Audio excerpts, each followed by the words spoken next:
Speed of 90 ready. મુદ્દા number 1 અંગે વિચારતા શું વાદી પુરવાર કરે છે કે આ કામના પ્રતિવાદીઓ પાસે ₹7,95,284 બાકી પડે છે, તો તે અંગે વિચારતા આ કામે વાદી તરફે પ્રતિવાદીઓએ દાવામાં જણાવ્યા મુજબના વાદીની તરફેણમાં જરૂરી દસ્તાવેજો કરી આપી પ્રતિવાદી નંબર 1 નાએ ₹5,50,000નું ટ્રેક્ટર અને ટ્રેલર માટે ધિરાણ મેળવેલ છે અને આ કામના પ્રતિવાદી નંબર 2 પ્રતિવાદી નંબર 1ના જામીનદાર થયેલા અને પ્રતિવાદી નંબર 1 નાએ ધિરાણ મેળવ્યા બાદ વાદીને ધિરાણવાળી રકમ પરત ચૂકવી આપેલ છે, તો તે અંગે વિચારતા આ કામે પ્રતિવાદીઓએ વાદીના દાવાનો લેખિત જવાબ રજૂ કરેલ હોય તેવું રેકર્ડ ઉપરથી જણાય આવતું નથી અને આ કામે વાદી તરફે તપાસવામાં આવેલ સાહેદોની પ્રતિવાદીઓ તરફે ઉલટ તપાસ કરવામાં આવેલ છે,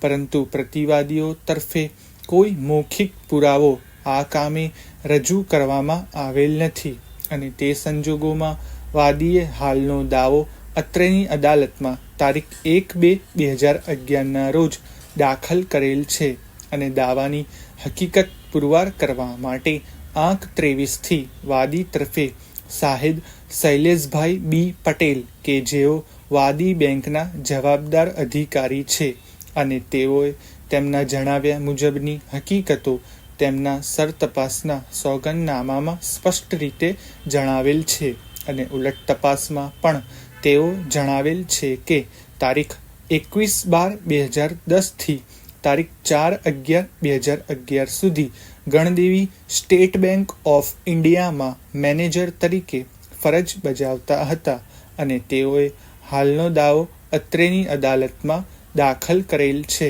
અને સ્વાભાવિક છે કે તેઓ પ્રતિવાદીઓને ન ઓળખે, કારણ કે તેમની નોકરીના સમય અગાઉ આ કામના પ્રતિવાદીઓએ ધિરાણ મેળવેલ અને ઉલટ તપાસ દરમિયાન તેઓએ સ્પષ્ટપણે જણાવેલ છે કે પ્રતિવાદીએ ધિરાણ મેળવ્યું ત્યારે બ્રાન્ચ મેનેજર બંકિમભાઈ તાલિયાવિયા સમક્ષ દસ્તાવેજો કરી આપેલા અને સદર બ્રાન્ચ મેનેજર તાલાવિયાની સહી પણ વાદીએ ઓળખી બતાવેલ છે અને દસ્તાવેજ અંગ્રેજીમાં અને સહી ગુજરાતીમાં છે તે મતલબના સવાલો પ્રતિવાદીઓ તરફે પૂછવામાં આવેલા છે. તે સિવાય પ્રતિવાદીઓએ આવો કોઈ રજૂ થયેલ દસ્તાવેજો કરી આપેલા નથી, તે બાબતે કોઈ તકરાર ઉઠાવવામાં આવેલ નથી. પેરેગ્રાફ. વાદી તરફે આંક 38થી તે વખતના બ્રાન્ચ મેનેજર બંકિમભાઈ તાલાવિયાને સાહેદ તરીકે સોગંદ ઉપર તપાસેલા છે અને તેઓએ આ કામે રજૂ થયેલ આંક 25થી આંક 30 સુધીના દસ્તાવેજો તેમની હાજરીમાં થયાનું પણ સ્પષ્ટ રીતે તેમની સરતપાસમાં સોગંદનામામાં જણાવેલ છે અને તેના ઉપરથી તેમની સહી પણ ઓળખી બતાવેલ છે. જ્યારે સદર સાહેદની ઉલટ તપાસ દરમિયાન સદર દસ્તાવેજો તૈયાર કરવા બાબતે પ્રશ્ન પૂછવામાં આવેલ છે, તે અંગે સદર સાહેદે બેંકના ધારા ધોરણ મુજબ દસ્તાવેજો તૈયાર કરવામાં આવેલા તેવી હકીકતો પણ ઉલટ તપાસ દરમિયાન જણાવેલ છે અને તેઓએ સ્પષ્ટ જણાવેલ છે કે આ ધિરાણ પેપર્સ તૈયાર કરવા અમારી બેંકના 3 કર્મચારીઓ કાર્યવાહી કરેલી